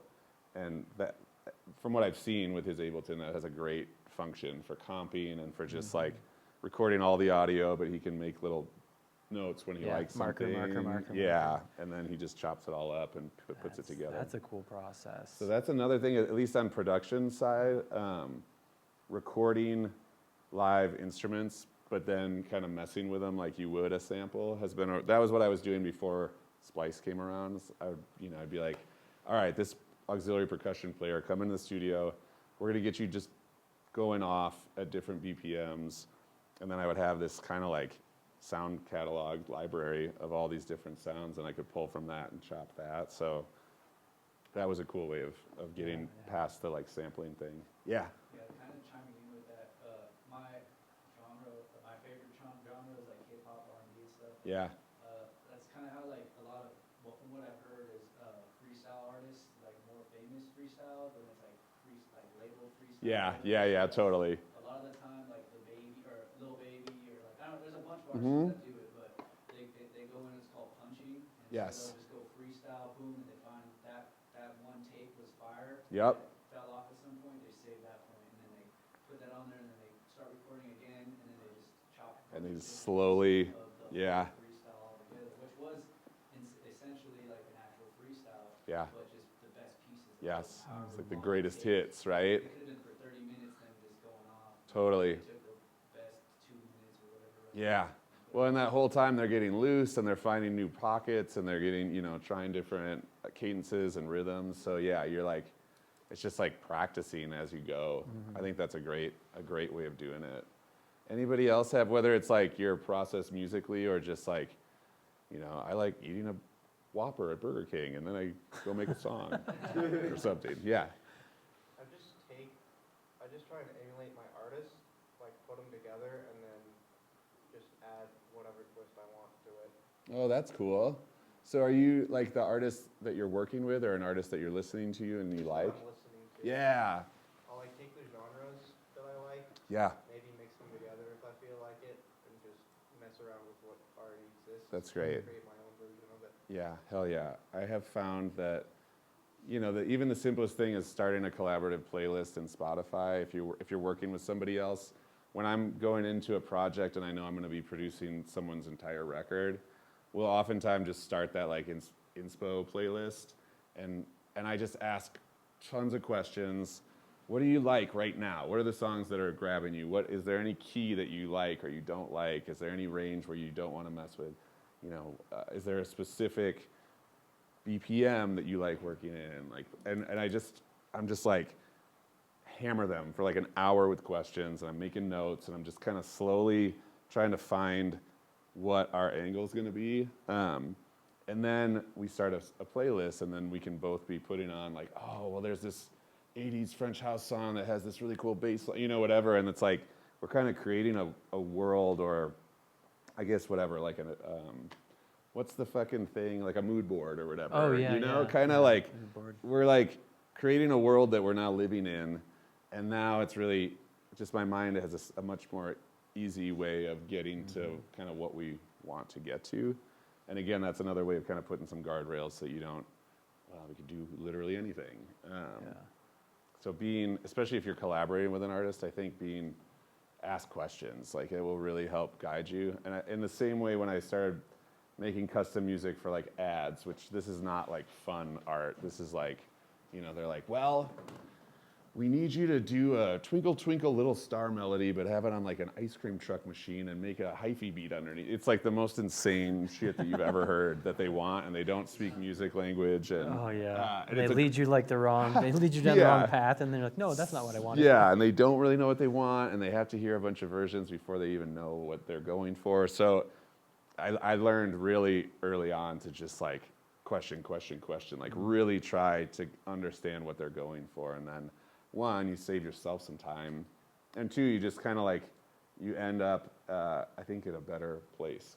So that's playlist and listening to songs. And so my favorite singer is Luther Vandross, and there was a time where I was trying to make like, I had like an 80s R&B project with a keys player and a vocalist, and I would just start kind of the raw tracks, almost like the demos that we would then like vamp out on. And for that, I would literally just like put on some deep cuts and like clock the tempo and like almost completely emulate the drums, and then send that to the Rhodes player, and then he would go off, and obviously it would sound totally different, but it was truly just like stealing the vibe in the beginning, and then it evolved. So it's a great place to start, as long as you're not truly just like covering someone else's song. I think it's kind of limitless in what you can do there. Yeah. What's that? A good artist borrow. Oh, for sure. Yeah. Sure. Yeah, go for it. There's so many ways you can flip different ideas that it's easy. It's no problem. I kind of want to derail the. I mean, it's fun talking about this. I want to talk a little bit about like some of the business stuff. Yeah, let's do it. So, you know, you started your own record label. You've done everything. It sounds like DIY. Can you like kind of help us understand like what does that look like if someone wants to start their own record label and get a collective of artists locally, like similar to what you're doing? Yeah, totally. How did that look, and how do your income streams? Where do those come from? Yeah, What'd you learn? You know. I guess nowadays it's like, has anyone released music digitally at this point? And how have you done it, or what have you used to get it out?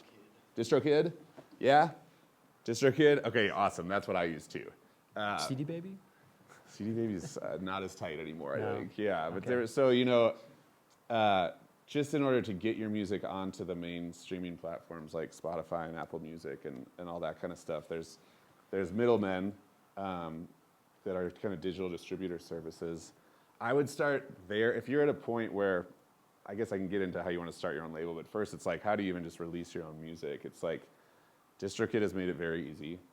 You get an account, and I think it's like $30 a year or something, and you can kind of upload unlimited tracks or albums. And you'll fill all the stuff out, you'll upload your music, you'll add the artwork, you'll add lyrics, or, you know, all the little things.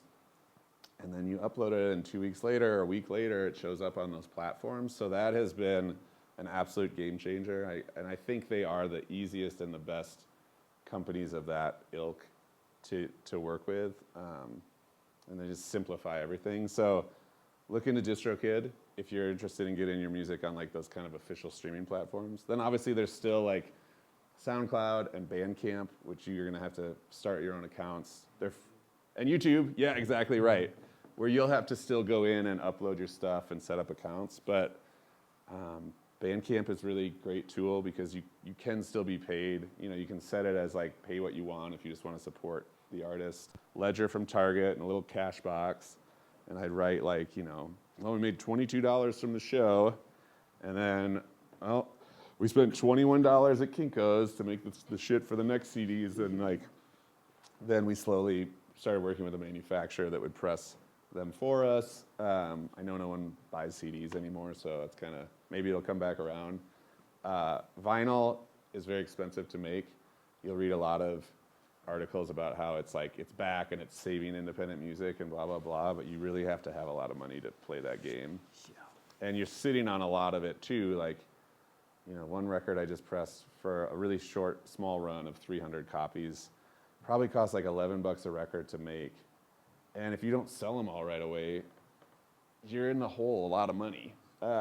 So I kind of just like discourage, unless you're at a place where you do have a fan base that is really wanting it, and it's not just like one guy who's like, hey, it'd be cool if you had a record, to just not worry about that for a while. There's tons of ways to still sell certain things and then give them a link to the music or whatever. But yeah, I wouldn't get in the weeds there. I think it's really like, I'm a huge believer in strength in numbers and making up little communities, or you're just finding your people and using that to push each other forward. And people that are not only like-minded, but just at a similar level as you. When I was getting started at first, I thought I had to like pay a bunch of famous rappers for features so that I could put that out.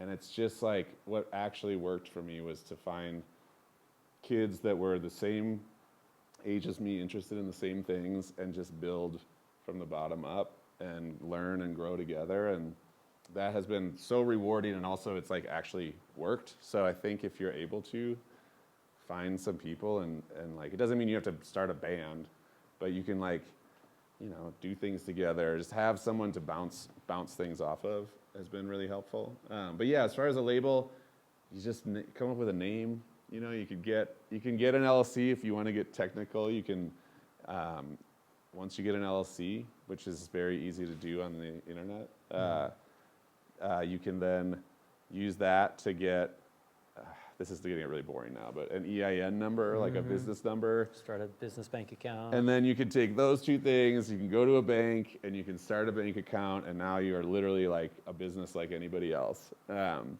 you can write stuff off. That's what's cool about it. You like, can write keep stuff track off. all your profits. That goes into your business bank account. It's not Yeah. mixed with your personal stuff. Yeah. And then, like, you know, whatever you make a year, you're going to pay taxes on it because you're probably not, you know, you're Yeah. getting paid in like cash or Yeah. checks and, you know, W-9, Yeah. 1099 kind of stuff. But then you can write your stuff off. Yeah. Like when you buy a new guitar, it's like you bought a new guitar, a new software, that's a write-off. Yeah. Totally. And it comes off the taxes you pay. Yeah. So that's the perk of doing that, I would say. Yeah. Yeah. Do I have to have actually released music to start a record? No. No, you Oh my just have to make word. money. You do whatever you want. Yeah. Oh, You yeah, start you it up, and then eventually you could put something out. So I'm saying, how far along do I have to be before I start writing off Oh. purchases? I mean, honestly, I think even without an LLC, you can still, if you're filing personal taxes. Sole proprietor. Yeah, you can still file. You can still say that these expenses were towards, you know, this thing. So, Education and this Yeah. context, Yeah. I guess. I mean, don't get me started on the things that I write off because it's pretty egregious. But what were you gonna say? How expensive it is to start like an LLC? Oh, it's maybe It's $10 or free. Yeah. is it free in Totally free. Colorado? Yeah, in Minnesota it costs a little more, but yeah, It's super easy. Like, I highly recommend it. There's a little bit of technical stuff, but like, there's tons of information on how to do it online. It's free. And then you can separate your music stuff from your personal, Yeah, you know, Yeah. stuff. Because I And- have the idea, because you know I have a YouTube channel. yeah, It's for animations, but I also want to do one for music eventually. yeah. But I was like, if I couldn't already start that, you know. Yeah. And just be careful because you'll type in like LLC and you'll immediately get the sponsored posts of like, it's $300, it's $500, and some other person is going to do it for you. But just kind of scroll past that. Look for the .gov. Yeah, exactly, or the Websites. .state or whatever. Yeah. Did you have a question? What was that other abbreviation? Oh, the EIN number? Yeah, so that is free as well. But basically, like once you have your LLC certificate, then you go on it's just giving you, essentially it's like your social security number for your business. Tax ID number. Tax ID sometimes number, people call yeah, it it's that. also the same thing. Yeah. And then with those two things, you'd go to a bank and you could open up a checking account if you wanted to. Yeah. Or get a credit card. Or get a credit card. See, it was probably for the best, like, it was 7 of Be us, careful. and we're artist owned, and I was the only person that had even remotely good credit, and everyone else was like in the shit. So they were like, well, Mr. Mater, we can give you a credit card, but we cannot give your business a credit card. And for that reason, we've never had, we've never been in the hole. We've just had to figure out how to, whatever we make, we spend. And it's honestly been good. Yeah, just be careful with credit cards. Yeah, but I it does know. protect you from like liability. People do that with all kinds of businesses because if something goes wrong and that speaker falls on somebody and they want to sue you, if your money's tied up in your personal account, like they can come after your assets, like your car, your house. But if you have like a separation, your business is a separate entity, they can sue the business. Yeah. They can't sue you as a person.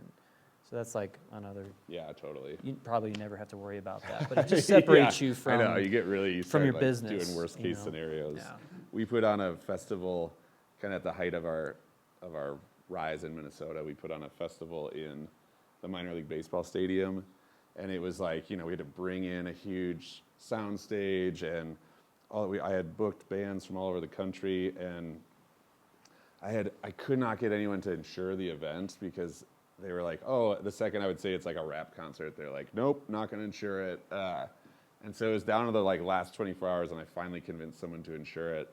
And sure as shit, by like 4 o'clock in the afternoon, one of the thrash bands has climbed the entire scaffolding of the stage and jumped off of it into the crowd.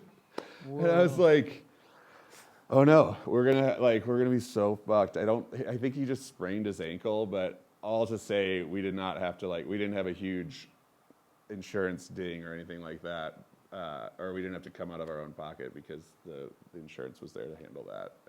I think there was a person was injured as he jumped on. It's so stupid, but yeah, that's probably a ways out. Yeah. We don't need to get talking about insurance policies, but yeah, with the label, I think you can, even on DistroKid, it's going to ask you what your record label is because it'll show the publishing and copyright at the bottom of your album on Spotify or whatever.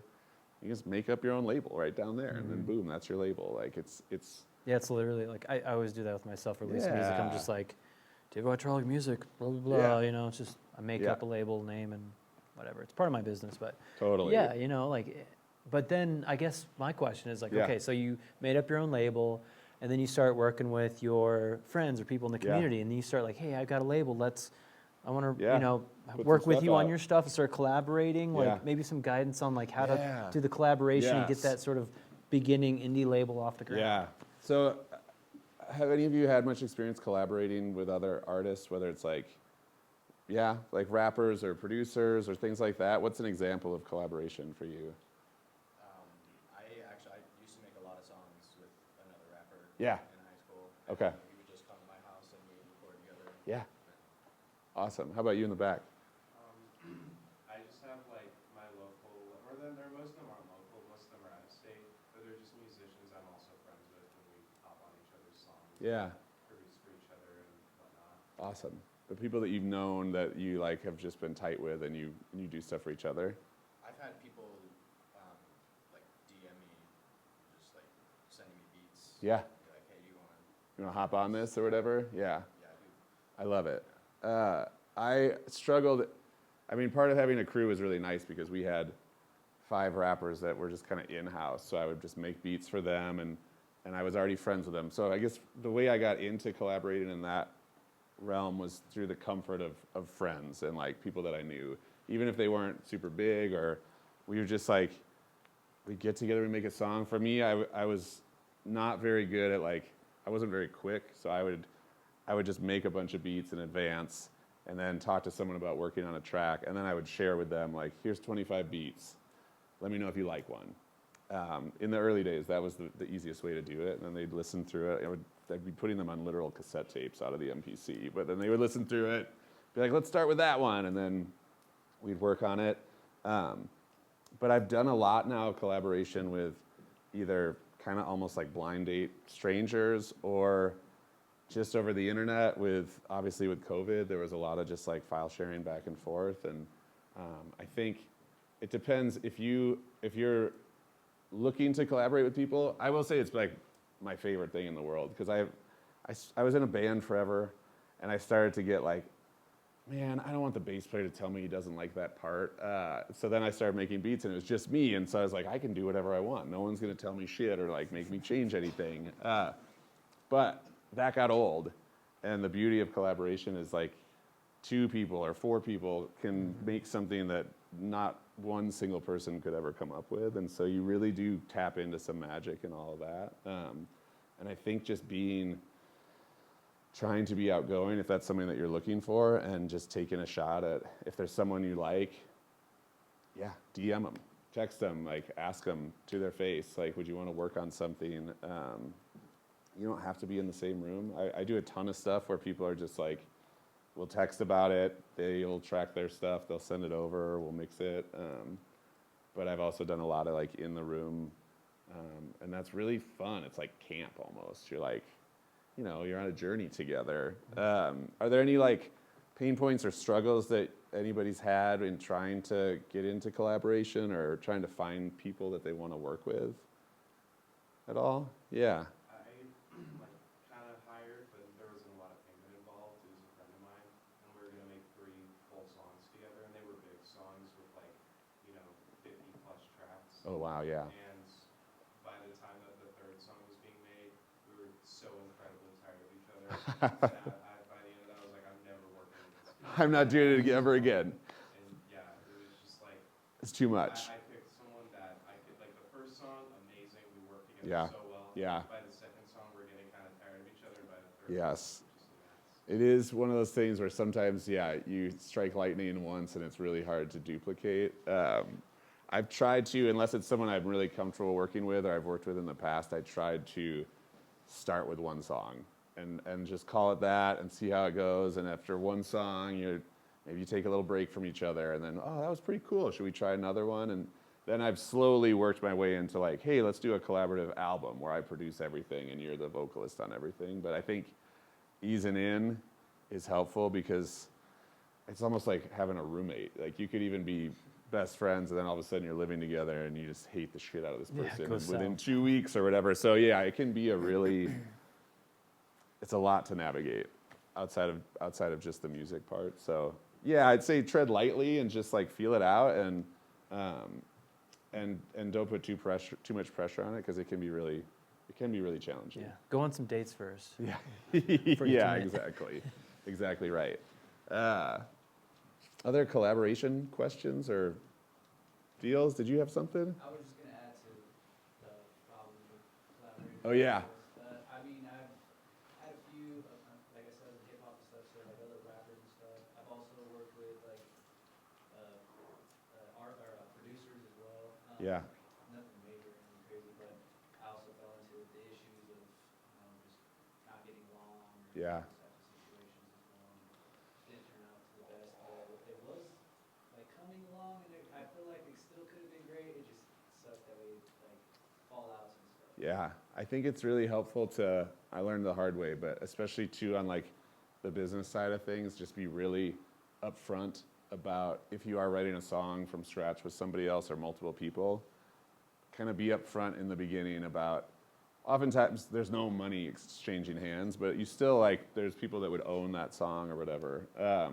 So just be very clear, like, we're gonna split this 50-50 and we both own half of the song, and you can just straight up put that in an email. You don't have to like get lawyers involved, but as long as there's like an email that exists where you kind of put out the basic terms and then someone responds with, yes, this sounds good, you kind of protect yourself in that way.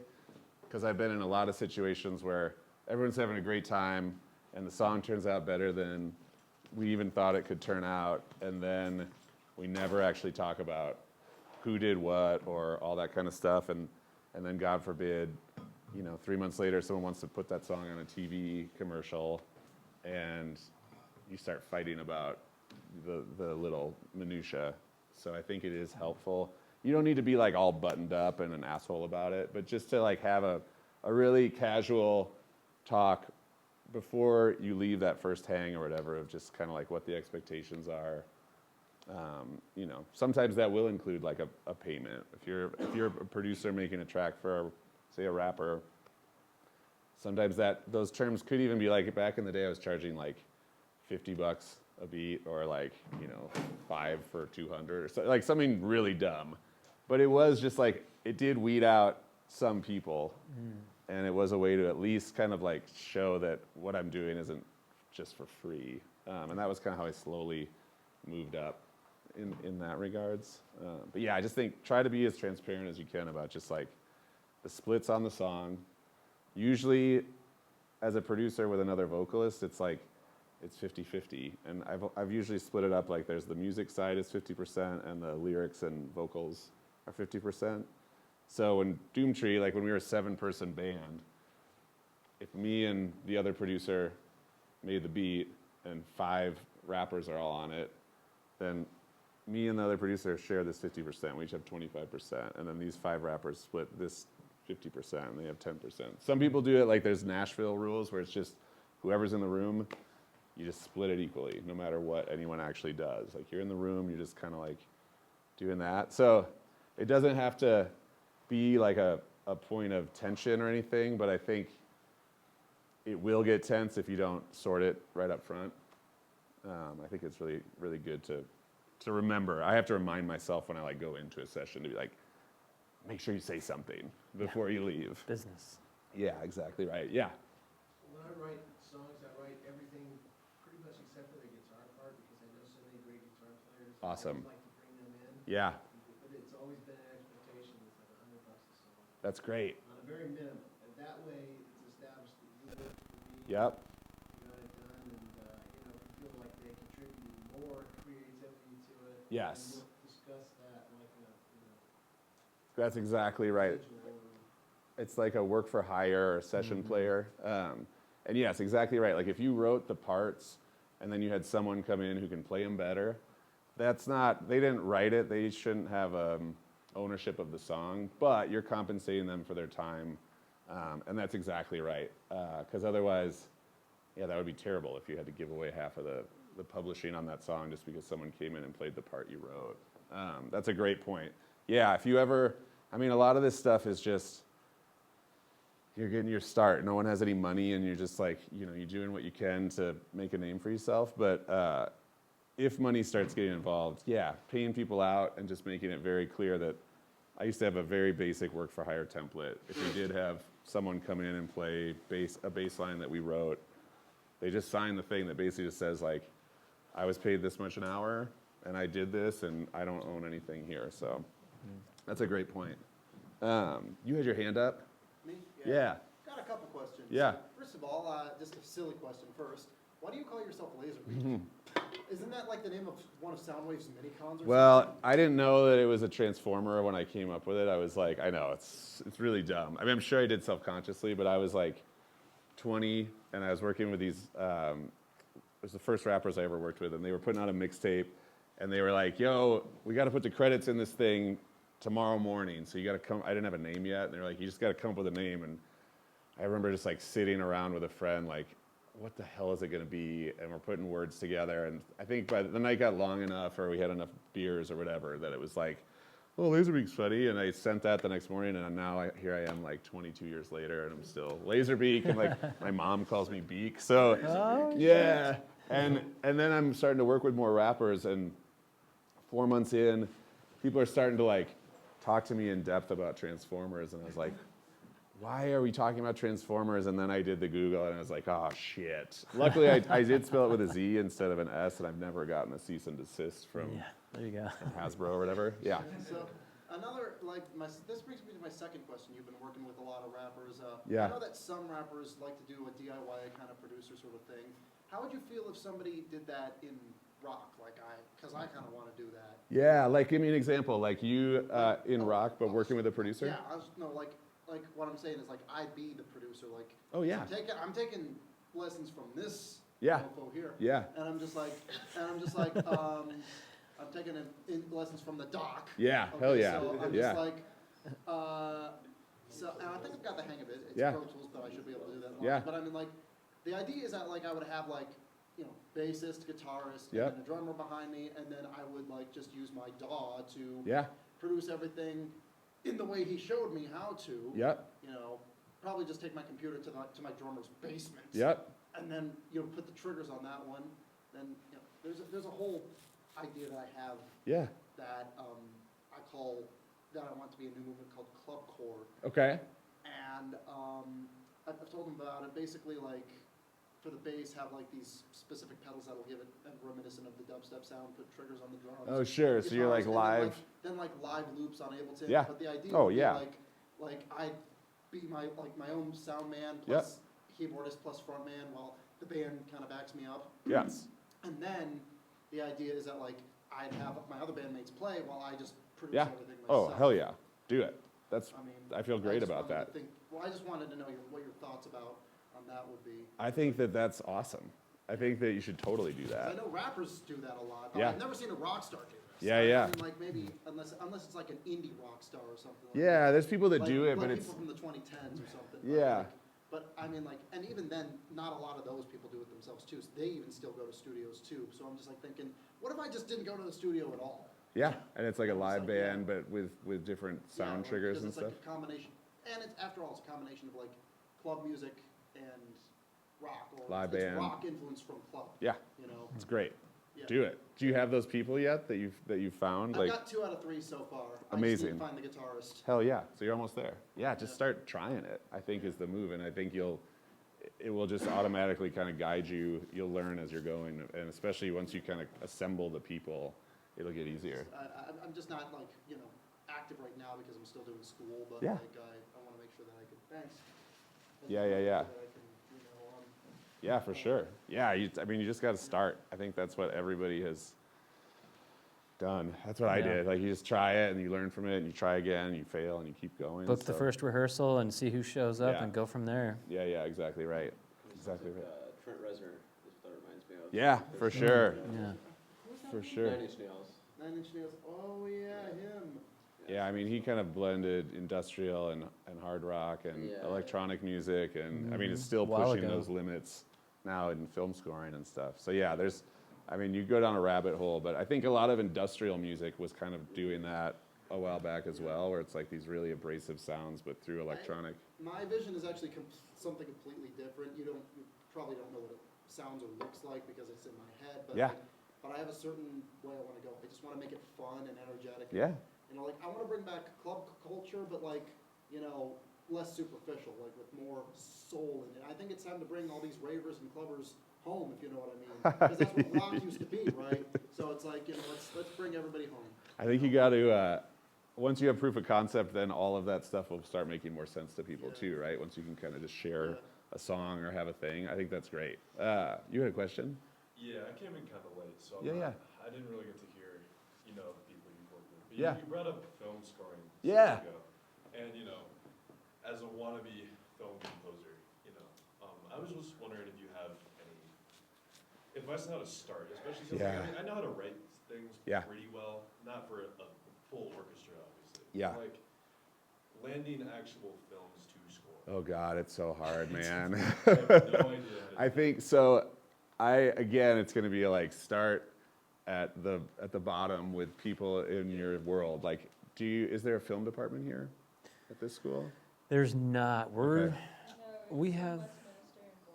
Oh, okay. Yeah, we have maybe a video editing class that runs Yeah. once a year, but we're trying, because I told you about that audio post-production Yeah, class. We're yeah. trying to connect that with videographers and Yes. screenwriters and theater, Yeah. acting classes and stuff. So we have some Starting. future plans of trying to kind of create a coalition of various disciplines to kind of create Yeah. something like that in-house. But as of now, we don't have Yeah. anything super legit. What I'm doing now is I'm taking YouTube films. Yeah. Oh, I was and just I'm going to scoring say those. this. Exactly Mhm. right. I'm about to. I did one a while ago. You just mute the sound and make your own Pretty score. much. Exactly right. And it's like a silent film. That's good and all. I need the practice. Yeah. I just want to ramp it up a the whole I was gonna say that is the first thing I would do. I actually have a friend who's into this stuff, who's doing that, who's being mentored by someone who has a career in this, and she's basically just been sending him the things that she early on scored and turning all the sound off and being like, here's the direction I was given. So it's kind of just like getting your reps in. It sounds like you're already kind of doing the silent film scoring thing, and you're getting comfortable with. slow though. I bet the timestamp stuff. I don't know how it's crazy, but I would say like, even if it's like, I would start small. So for sure, I would do like a short film, and that short film could be like 3 minutes long or whatever. But if you can get connected either to, like in Boulder, to the film department there, or just kind of, it's the usual like spend a day, just Googling whatever, whoever's in Colorado, and reaching out to some folks. Because I think that's, I'm sure there's a room somewhere else in Colorado where there's a bunch of film students being like, how do I find a guy to score this short film I just made? You know what I mean? So it's just kind of connecting those dots. But I would start at that level of like students or people that are making short films or experimental stuff, or and then you just slowly, and then once you have one of those done, it doesn't matter if no one's heard of it, because all of a sudden you can hit up somebody else and be like, well, I scored the short film or this documentary, and you start to look more and more legit, and you just kind of build up your credits. Yeah, and then I guess I have a follow-up question. Yeah. Like you say, building up your credits. Do you think it's worth going to school for like composition? Like, is it worth going to like Fordham? How much does it cost? I guess that's always my What first. school are you going to? That's always my first question, because there's a lot of, in my era, there was this school called Full Sail, and you'd see you'd see the ads in the back of the Rolling Stone magazine, and I knew a lot of people that would come out of those places, and they would end up with nothing to show for it, and they would have spent either their parents' money or gone into extreme debt. So I think for something that's really specific, like film scoring, there might be a scenario where I would say, yes, do that. Like they're gonna set you up, and they're gonna also have the connections to help you once you graduate. In general, the idea of going to school, I mean, this is no shade here. This is obviously a lot more affordable as well, but like spending a ton of money for music without knowing exactly what you want to get into to make money after is pretty tough, because you end up, I knew people in the same way that I knew people that went to art school for painting, and it was like incredible. They learned so much stuff, and then they got out 4 years later, they had $200,000 in debt, and they were delivering pizzas with me. Like, so I just would be like, I'd caution on the money side. Yeah. But if you can find an online, I'm sure there's an online course now that you can take for specific things like that, or finding those masterclass videos. I will say I went to USC in LA and studied film scoring. And the way I Oh shit! the way I you should studied have it, answered that. well, no, wrong guy. check this out. Like basically, this non-academic film score guy who had been just doing films in the industry forever was teaching adjunct, and they set me up with him, and we just did private lessons. Yeah. So it was just like I didn't have to go to USC and pay Right. ungodly amounts of money for that. You could just find some cat who might want to take you on and mentor you, Yeah. or at least exchange information over email. What I would do is I'd just get my buddies together and make my own film and score it. With That's- Handshake. I don't know. Right. Ooh, what's Handshake? So Handshake is a website that the school broadcasts for connecting your major and what you're learning and putting it into, it's similar to Indeed, but it's for college students. Oh, cool. And Handshake basically sends you emails or little alerts saying, hey, you look perfect for this job. Yeah. And it's basically like internships for video Yeah. production, for TV editing and stuff like that. Cool. So if you sign up for Handshake, Yeah, and that's a free Yeah. service. free. So look into that. I never even heard of that, but that's cool. I mean, then at least you're getting. It might not be the right fit, but you're at least kind of seeing stuff and things like that. I think is a great call.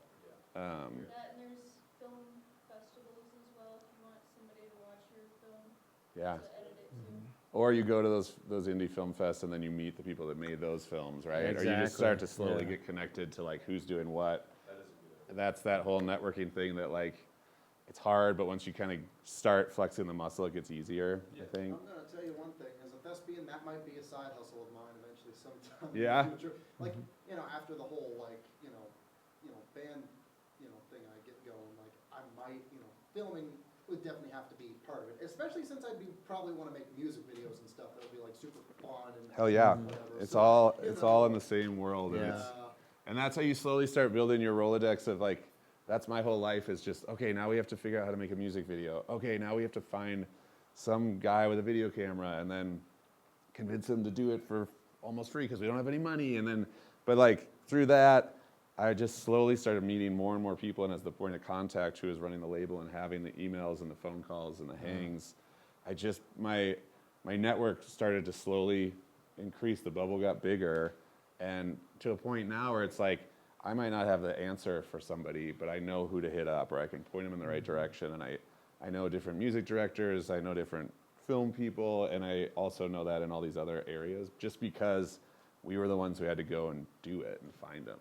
So yeah, I think giving yourself a pep talk in the mirror and then just going and fucking trying to talk to people is like, it's kind of what you got to do. And it's not like you have to talk to 200 people. Like, I think you'll be pretty quickly surprised at who can connect you in different places, for sure. Yeah. I have kind of more of a life question. Yeah. That I wanted your 2 cents on. With music being a very hour-intensive career, something you can get lost in for hours. Yeah. You're on the road, all this. How do you balance that with home life? Oh, romantic God. relationships? Yeah.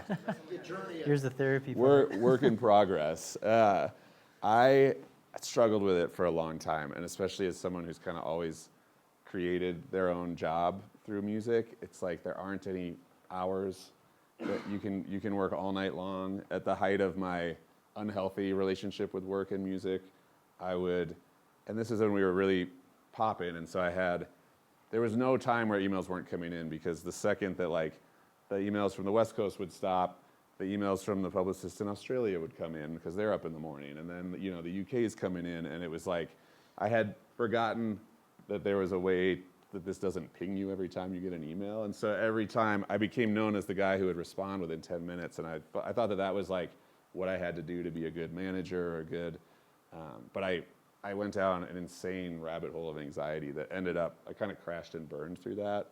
I had to get on some like anti-anxiety medication. I found meditation. I had to like really start a mindfulness journey in order to start to like separate myself from the work. And in that, I slowly was able to create business hours.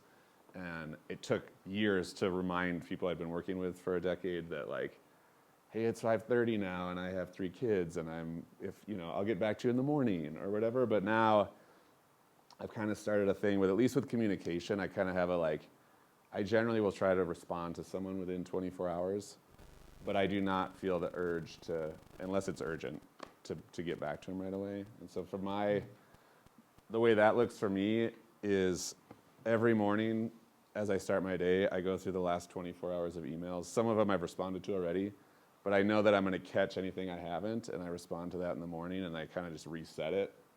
And that way I'm not just like constantly fixating. I can kind of compartmentalize, because I'm getting inquiries for a million different individual artists. I'm getting inquiries for the label. I'm getting inquiries for my own production work. And there's no way to be like, I'm going to spend a half hour on this one and a half hour on this one.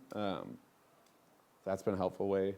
Google Docs has been really helpful for me to just organize my thoughts on different projects so it doesn't have to all live up here. And then I really I wasn't sleeping. I was working at all crazy hours. I had 3 little kids, so they were getting up every 2 hours. It's like sleeping on the couch. I had to learn that I wasn't giving my best in my work too in that, because I was so run down. So the basic ass shit of getting 8 hours of sleep sounds so boring, but it is it truly changed my life. I needed to catch up on that. So the sleep, the fresh air. I know it's really easy, especially musicians. You can just be in that studio or in your headphones it's like you're playing video games for 2 days or whatever. Go on a walk every morning. Exercise, but more to burn off the stress in my mind and not just to get ripped or whatever. And meditation, whatever that looks like for you. For me, it was 10 minutes a day in the morning. I use that Headspace app, and it was like, you could do it for 5 minutes, but just a time where you stop and you check in with how you're feeling in your mind and your body. It's really started to help regulate kind of my emotions. Like, I was less ornery because I knew that, oh, I'm feeling kind of upset today. Why am I feeling upset? Oh, it's because I didn't, whatever, this and that. And it allowed me to kind of balance things out more, just be in my own body.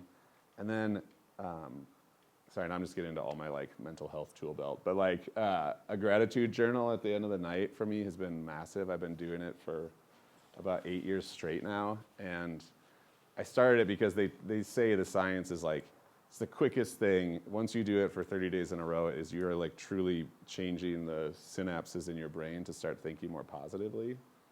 And I'm living proof. Like, and it does not have to be, for me, it takes me 10 seconds. I have an app that it pings me at night, and I just, boop, pizza, my friend Jerry, and whatever, like this movie I watched. It like doesn't have to be all deep, like the air I breathe or whatever. It's just, your brain gets better at seeing positive things and cool things instead of focusing on the negative. What's the app called that pings you? Oh yeah, the app is called, it's a great question. Let's see. It's just got this weird little stupid Buddha baby. I think it is literally called Gratitude. It's not called Weird Little Stupid Buddha. It should be, because that would be a Gratitude. That's my maybe. record label. Yeah, exactly, right? I wonder if I can share. Yeah, if you were to type in even, find us on Instagram. There's so many of them now, so I bet that's one of them. I think this one is called Grateful Day, if you look that Grateful Day app up. But there's a million of them. Essentially, it's just like a notes app that you type the thing in. But what's been cool about having it digital is that it saves everything. I think I paid like $4 for this one time. But it saves all your entries. So whenever you feel, like the hard days, it's going to be hard to come up with something good if you're just having a shit day. But sometimes if I'm having a shit day, I'll just like hit the scroll and it'll go back 3 years and it'll be like apple pie and fucking Cardi B and whatever. And I'm like, oh yeah, Cardi B is pretty tight. And then like remind yourself of all the cool shit that's out there. It's been really helpful. Like being an artist in any medium is really challenging. I argue like in 2024, it's like near impossible. And there are a lot of negative feelings, and we're constantly comparing ourselves to others, and social media doesn't help, and everyone's kind of putting on their best soft flex on the internet. So anything you can do to tap out of that, because there are you're getting rocked by like a lot of blows inevitably if you're trying to make it as an artist. So anything to stay away from that. Yeah. Let me put it this way. This is kind of why I want to do the whole DIY thing, and the ideal thing that I have in the movement is this rebellious kind of big middle finger attitude towards all that stuff, and the return of the third place is really kind of what I'm going for. So Yeah. That's why I'm saying we need to get rock and roll, not only back into like modern culture, not necessarily pop culture, but modern Sure. culture, but also bring it back to a time where it does what it does best, instead of just going, today's the day my heart's turning black. I mean, like, enough of that. Sure. Please, and just do what you do best. Yeah. I mean, like, even grunge did this to a certain degree.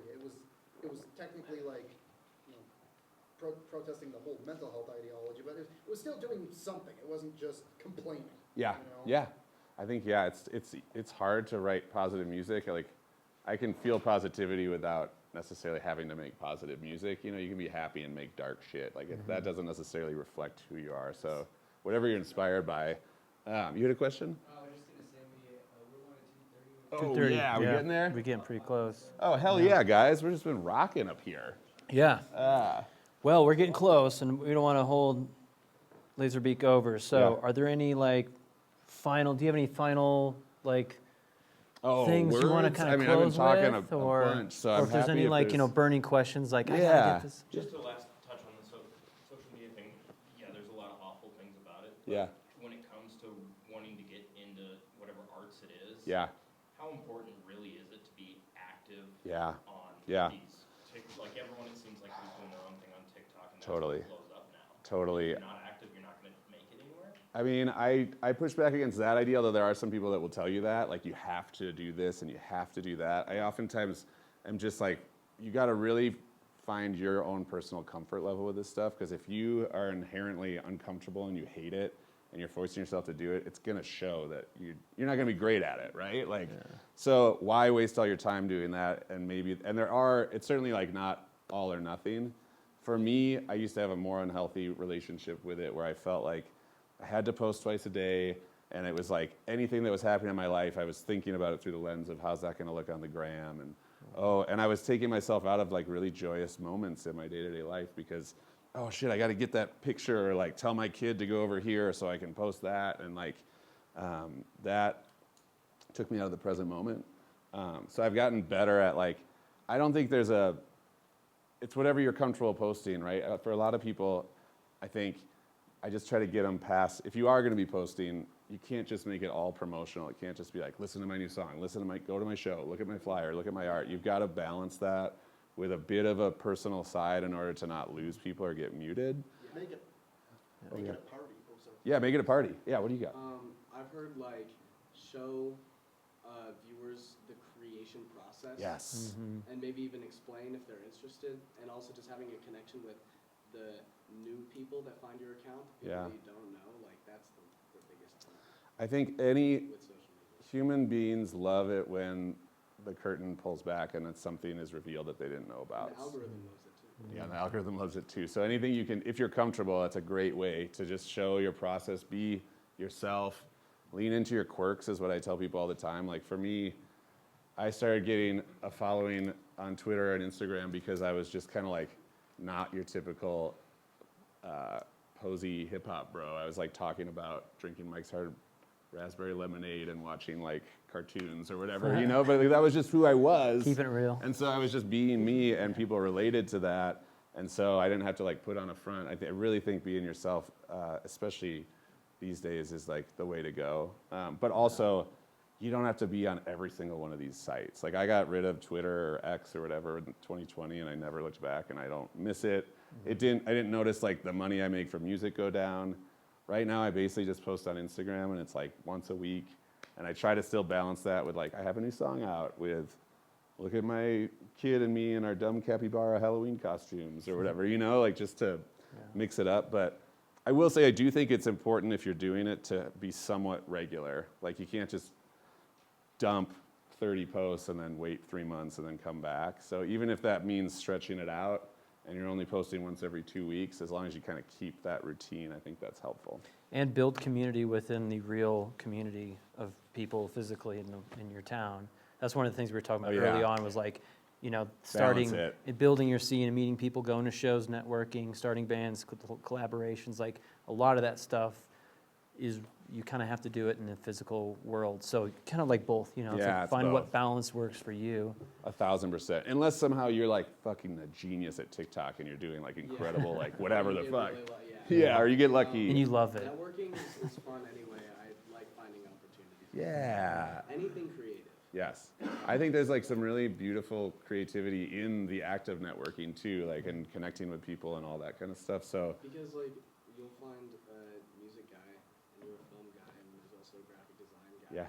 And then you're just like, let's do some There you go. Start a label. hell yes. That's right. All right, well, we are at time. Let's give Lazerbeak a big round of applause for being here. Nice job, everybody. Aaron, thanks so much for Thank being you. here, man. Thanks for doing it. Thanks for hanging in there. Yeah. 2 hours, that was a long time, so made thanks it. for sticking with it. And best of luck with everything. I'm trying to come back here more often because I'm spending time at Music District. So Yeah, well, you're always welcome. okay, Yeah. hell yeah. But yeah, good luck, crush it. Thanks for being, you know, talking. Thanks for like asking questions. That doesn't always happen. So good job, everybody. It's like a fake production interview too. I know, we got, you know. We got a lot of waters.